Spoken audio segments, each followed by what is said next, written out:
오늘 이제 요한일서 2장 말씀에 첫 번째 대언자이신 예수님 그리고 사랑과 미움에 대해서 나와 있습니다.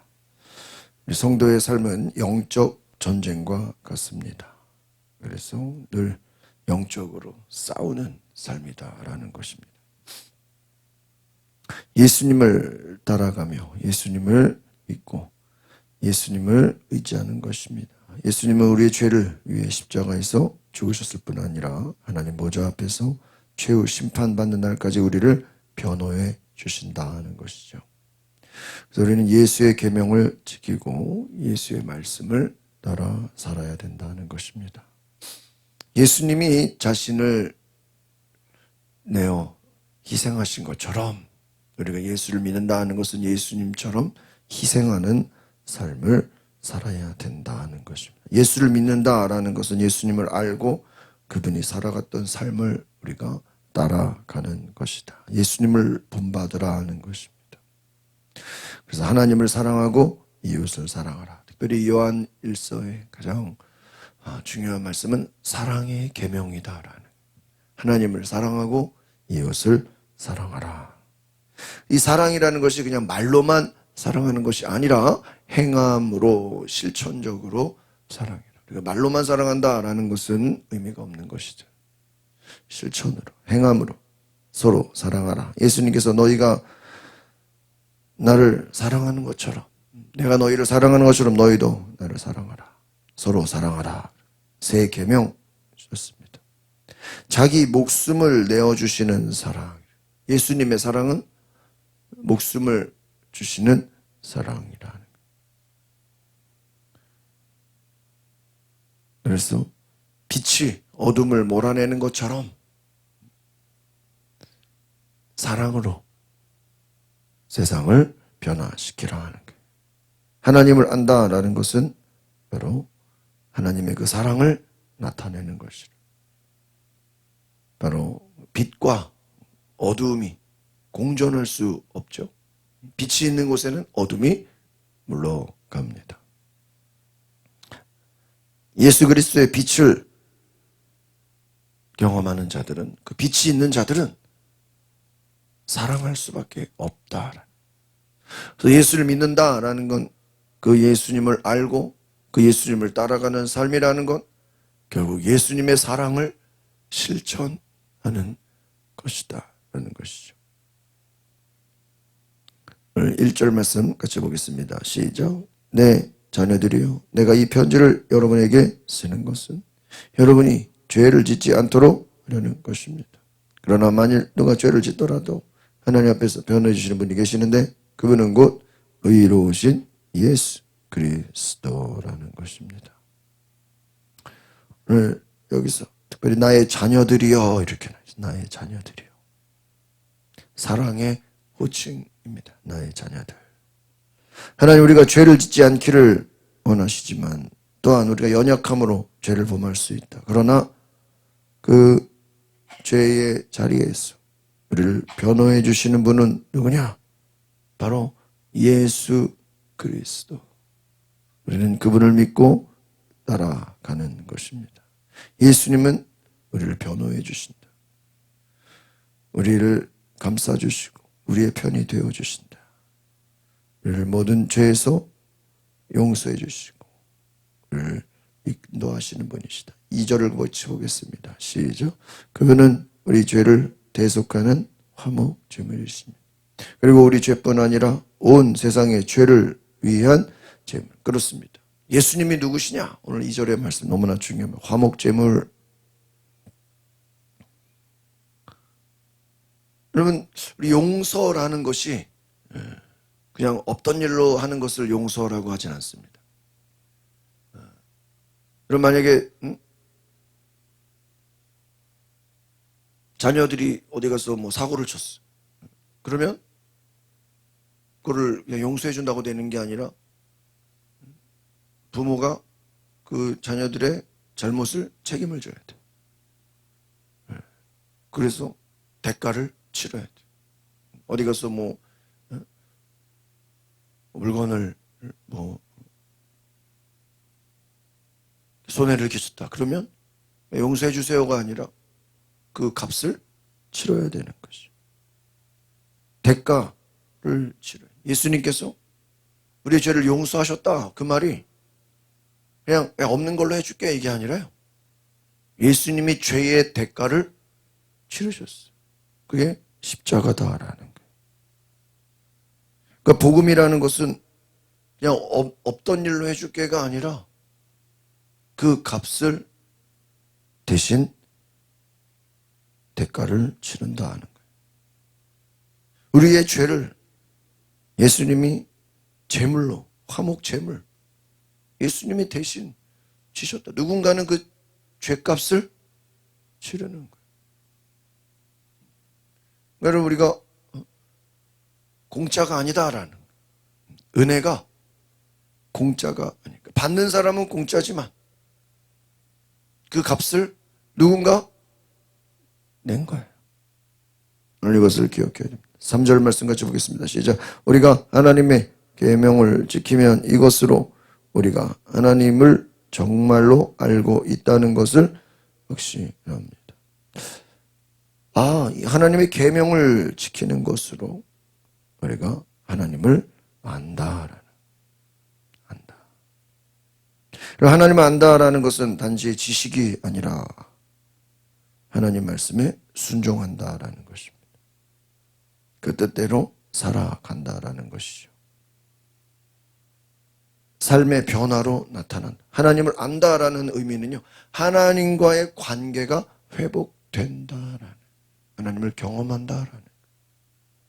그래서 오늘 우리가 하나님의 말씀을 진정으로 안다라는 건 하나님을 경험하고 하나님을 우리가 온전히 그 뜻을 실천한다. 4절을 보겠습니다. 시작. 하나님을 안다고 말하면서 하나님의 계명을 지키지 않는 사람은 거짓말쟁이며 진리가 그 사람 안에 있지 않다. 말로만 하나님을 안다고 하면서 삶으로 나타내지 못한다면 그것은 거짓말과 같다. 진리가 그 사람에 있지 않다. 어떻게 보면 여러분, 우리의 신앙이라는 것은 하나님과의 관계 회복을 통해서 하나님으로부터 주어지는 거예요. 그래서 여러분, 우리가 이제 오늘은 요한일서니까 이제 예수님의 제자 요한이죠. 근데 이제 대부분 이제 보통 신약은 다 바울 서신이잖아요, 보통. 그럼 바울이 주는 내용도 역시 우리의 신앙은 한번 따라 볼까요? 내 힘으로 하는 것이 아니라 되어지는 것이다. 이게 바울의 신학이에요. 무슨 말이냐? 그리스도 안에 있으면, 성령 안에 있으면 그 성령께서 우리를 되어지게 한다는 거예요. 그리스도 안에 있으면 그분이 우리 안에서 되어지게 한다는 거예요. 여러분, 이게 어떤 의미냐면요, 수동태예요. 영어에 능동태, 수동태가 있는 것처럼 여러분, 사도 바울이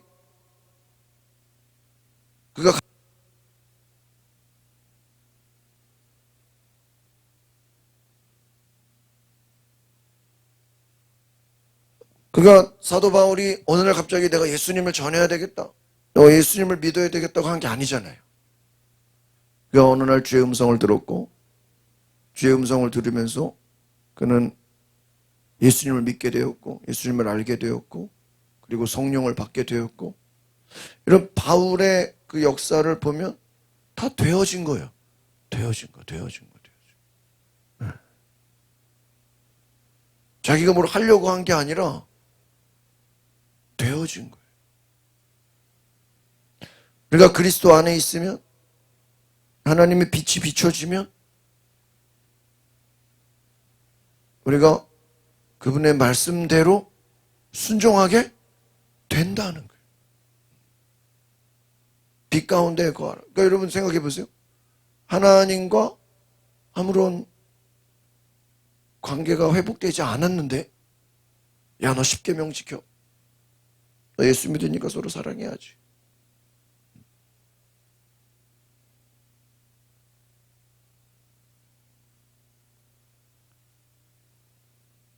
하나님과 아무런 관계가 없는데 너희가 말씀대로 살아야 돼.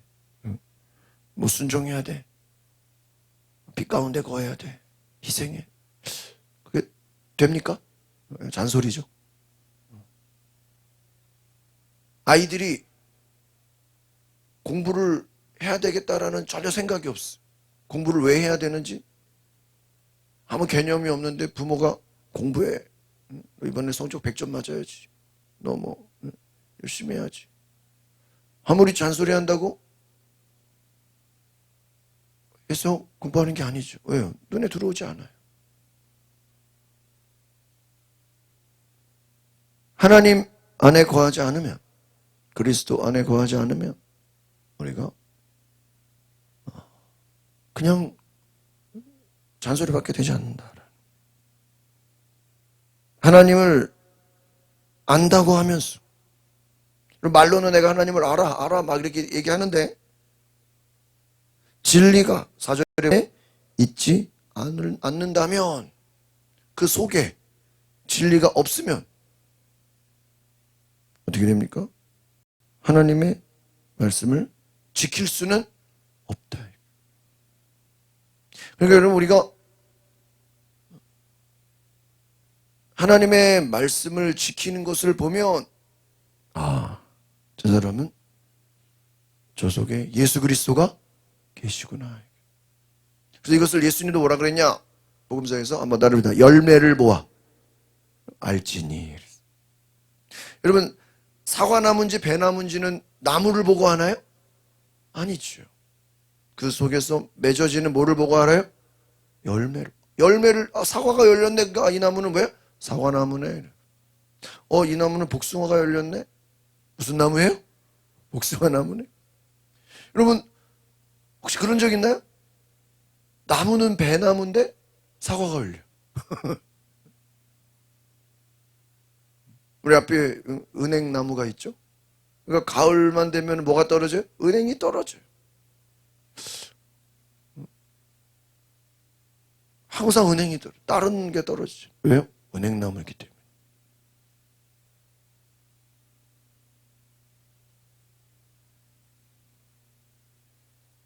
여러분, 열매를 보아 알지니. 그러니까 여러분 보세요. 나무는 그 속에 있는, 나무는 다 똑같이 생겼어요. 뭔 나무인지 구분이 안 돼. 나무만 보고는. 그런데 뭐를 보니까요? 열매를 보아 알지니. 열매를 통해서 우리는 나무를 보는 거예요. 여러분, 우리 속에 예수님이 계신지 안 계신지 눈에 보여요, 안 보여요? 안 보여요. 여러분 안에 예수님이 계십니까? 아멘. 근데 눈에 보여요? 안 보여요. 그런데 저 사람은 사는 걸 보니까 저 사람 안에는 예수님이 계시구나. 여러분, 우리 안에 성령이 계신 게 눈에 보여요, 안 보여요? 눈에 안 보여요. 그런데 저 사람 말하는 걸 보니까 저 사람 말 속에 예수 그리스도를 증거하고 예수님의 증인이 되고 복음을 전하는 삶을 보니까 저 사람 안에는 누가 계시구나? 성령이 계시구나. 예수님이 그 안에죠. 그래서 그 진리가 누구? 예수님이에요. 진리가 네 속에 있구나 하는 거예요. 하나님 안에. 5절도 보겠습니다. 시작. 그러나 누구든지 하나님의 말씀을 지키면 하나님이 참으로 그 사람 안에서 완전히 이루니. 이로써 우리가 하나님 안에 있음을, 하나님 안에, 사도 바울이 강조하는 그리스도 안에, 성령 안에. 또 6절 시작. 누구든지 하나님 안에서 살아간다면 그리스도께서 행하신 것과 같이 자신도 그렇게 행해요. 그렇죠. 여기서 밑줄을 치세요. 하나님 안에. 5절에도 또 4절에도 그 사람 안에, 6절에도 하나님 안에. 우리가 하나님 안에 사는지 하나님 밖에 사는지 눈에 보여요, 안 보여요? 안 보여요. 아마 성경책 갖고 다니면 나 하나님 안에 사는 것처럼 생각할 거예요. 그런데 하나님 안에서 살아간다면 그리스도가 사는 것처럼 우리도 살아간다. 진정 하나님 안에 우리가 있다면 예수님처럼 살게 된다. 예수님이 행하신 것처럼, 예수님이 요한복음 말씀에 나를 믿는 자는 나의 하는 일을 저도 행할 것이요 그랬어요. 그러니까 예수님을 믿는다라는 것은 우리가 예수님처럼 뭐 하는 거예요? 따라가는 거예요. 예수님처럼 행해라. 그것이 하나님 안에 있는 것이다. 7절 볼까요? 시작. 사랑하는 여러분, 내가 여러분에게 쓰는 것은 새 계명을 아니라 여러분이 처음부터 갖고 있던 옛 계명입니다. 옛 계명은 여러분이 처음부터 들었던 말씀입니다. 옛 계명과 새 계명, 우리가 잘 아는 것처럼 새 계명은 서로 사랑하라. 우리는 예수님 안에서 완전히 새로워졌다. 십자가의 사랑으로 우리가 변화됐다. 8절 보겠습니다. 시작. 그러나 내가 다시 여러분에게 새 계명을 씁니다. 이 새 계명은 하나님께도 참되고 여러분에게도 참되고 어둠이 지나가고 참 빛이 비치고 있기 때문이다. 그러니까 이제 어떤 의미냐? 옛 계명은 어떤 구약의 율법이라고 해봅시다. 새 계명은 예수 그리스도의 말씀이에요. 구약의 율법으로는 우리가 온전히 참 빛을 비출 수가 없는 거예요. 그런데 예수 그리스도의 그 새 계명을 통해서 우리는 새로운, 달라지는, 완전히 변화가 된다는 것입니다. 희생하고 행동한다는. 여러분, 예수 그리스도의 새 계명으로 들어오게 되면 어떤 일이 발생되냐? 그럼 예수님의 십자가가 뭐예요? 예수님이 십자가에서 죽으신 것이죠. 죽으심은 희생이죠. 헌신이죠. 그 희생과 헌신은 곧 뭐죠? 사랑이에요. 여러분, 유대교의 율법을 지키는 바리새인들이나 제사장들이나 레위인들은요, 잘 보면요, 그들은 희생이 없어요. 희생이 없어요. 그들은 철저하게 이기적이고 자기의 욕심을 채우고 겉으로는 하나님을 사랑한다고 하지만 자기를 더 사랑하고 이웃이 죽든 말든 이웃이 뭐 어떻게 하든 아무 뭐예요? 신경도 안 써요. 뭐가 없죠? 사랑이 없어요. 옆에서 사람이 죽어가는데도 야 안식일이니까 그냥 죽도록 내버려둬. 안식일 날 일하면 안 돼. 그런데 예수님은 안식일에 병을 고치고 힘든 사람을 도와주고 진리를 전하고 완전히 다른 거예요. 그러니까 예수님이 하시는 모든 일에는 사랑과 희생과 헌신이 들어가는 거예요. 완전히 다른. 그것을 뭐라고 하냐? 빛을 비춘다. 참 빛이다. 예수님의 십자가 사랑은 참 빛이다. 9절을 보겠습니다. 시작. 누구든지 그 빛 가운데 거하다고 하면서 자기 형제를 미워하는 사람 아직 어둠 속에 있는 것입니다. 8절에 말한 것처럼 새 계명은 참 빛을 비추는 것과 같다. 10절 보겠습니다. 시작. 자기 형제를 사랑하는 사람은 빛 가운데 거하고 그 사람 안에는 그를 넘어뜨릴 장애물이 없다. 그러니까 오늘 이 요한일서 하면 사랑의 말씀이다라고 합니다. 근데 그 사랑의 말씀은 우리가 그냥 여러분 사랑하세요, 사랑하세요. 막 그냥 말로 사랑한다고 되는 게 아니라 진정 예수님이 우리 안에 계시기 때문에 우리 안에 계신 예수님은 우리로 하여금 뭐하게 한다는 거예요? 서로 사랑하게 한다라는 거예요. 10절 보겠습니다. 시작. 그러나 자기 형제를 미워하는 사람은 어둠 가운데 있고 어둠 가운데 행하며 자기가 어디로 가는지 알지 못합니다. 어둠이 그의 눈을 가렸기 때문입니다. 인생의 방향을 말하고 있습니다. 어디로 가느냐? 사랑의 길로 가느냐? 빛 가운데 거하느냐? 10절의 말씀처럼 빛 가운데 거하고 넘어뜨릴 장애물이 없다. 빛 가운데 거하는 자는 사랑. 이 빛이 뭡니까? 예수 그리스도. 하나님 안에 있다는 것이 무엇인가? 바로 예수 그리스도. 진리, 4절에 말하는 진리가 그 사람 안에 있다. 예수 그리스도. 오늘 말씀을 쉽게 정리해 보면 우리 안에 예수님이 계시면 진리가 우리 안에 있고 하나님이 우리 안에 계시고 빛이 우리 안에 있기 때문에 빛은 어둠을 뭐 하게 돼요? 응? 비추게 돼요. 어둠을 뭐라는? 이런 불이라는 게 뭐예요? 불이라는 것은 열기죠. 불은 주변을 어떻게 따뜻하게 하죠?